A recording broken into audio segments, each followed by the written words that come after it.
September 30th is the National Day for Truth and Reconciliation. This day honors survivors of the residential school system, their families, and communities.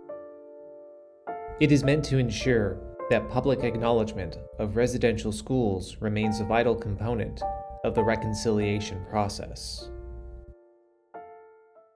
Residential school refers to a mandatory boarding school system established for Indigenous children. Over 130 residential schools operated across Canada. Prime Minister John A. Macdonald introduced the residential schools program in 1883. Although federally mandated, Christian churches administered the program. The objective of residential schools was to educate Indigenous children away from traditional lands and reservations, as a means to indoctrinate them into Euro-Canadian and Christian ways of living. Residential schools were created to eliminate all aspects of Indigenous culture. Students were forbidden to speak their native languages or to practice Indigenous customs. In addition to being forcibly taken from their families, children had their hair cut short, boys and girls were kept segregated, siblings were separated, and students often experienced physical, emotional, and sexual abuse. This abuse, along with overcrowding, poor sanitation, inadequate food, and poor health care, resulted in a high death toll. In 1907, 24% of Indigenous children were dying in residential schools. The mortality rate for residential schools overall was 40 to 60%. In 1920, under the Indian Act, it became mandatory for every Indigenous child to attend a residential school. Indigenous children were forcibly taken from their homes by the Royal Canadian Mounted Police. Although church and state officials were fully aware of the abuses and high death rates at these schools, the program continued. Over 150,000 children were placed into residential schools. These actions disrupted families and severed ties to their Indigenous culture and language. The closest residential school to Windsor, Essex County was 170 kilometers away in Munsey, Ontario. The Mount Elgin Indian Residential School operated from 1851 through 1967. Surviving students have spoken out about physical abuse, poor medical treatment, the lack of adequate food, and forced hard labor. A 1951 amendment to the Indian Act gave provinces jurisdiction over Indigenous child welfare. As a consequence, the 1960s saw a drastic overrepresentation of Indigenous children in the welfare system. This period is referred to as the 60s scoop because of the systematic removal of Indigenous children being scooped from their homes and their families without consent from their parents or authorities. More than 20,000 Indigenous children were taken from their homes. Much like in the residential schools, many adoptees reported experiences of physical, emotional, and sexual abuse.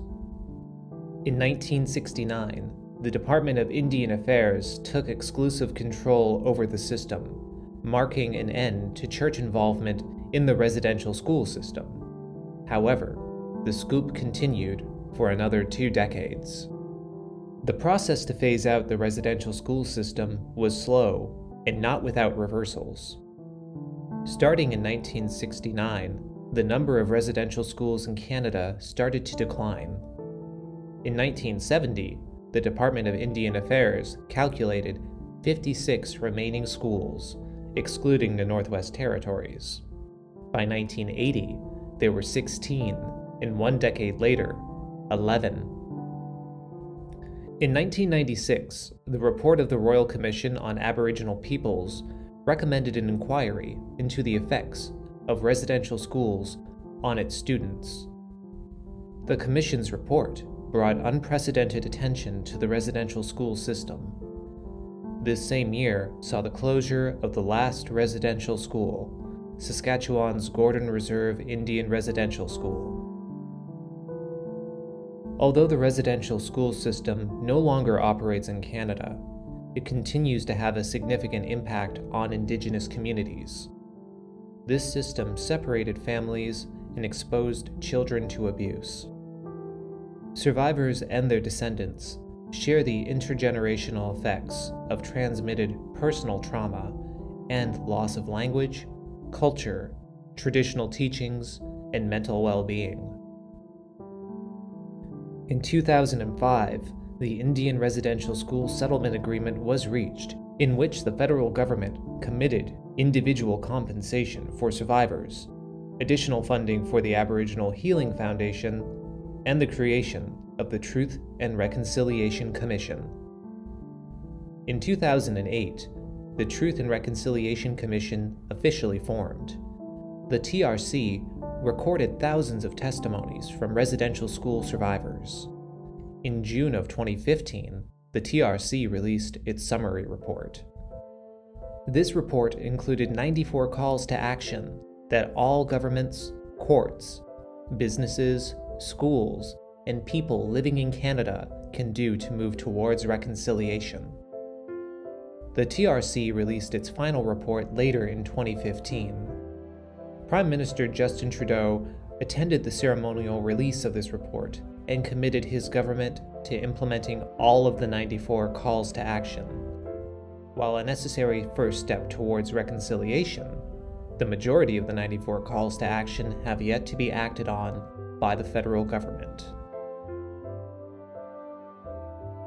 September 30th has been observed since 2013 as Orange Shirt Day.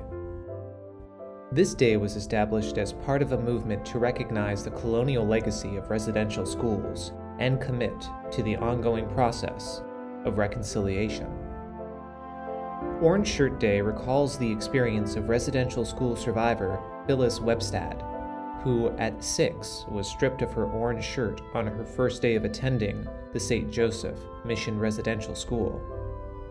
In 2021, the remains of over 1,000 Indigenous children were discovered on sites of former residential schools across Canada.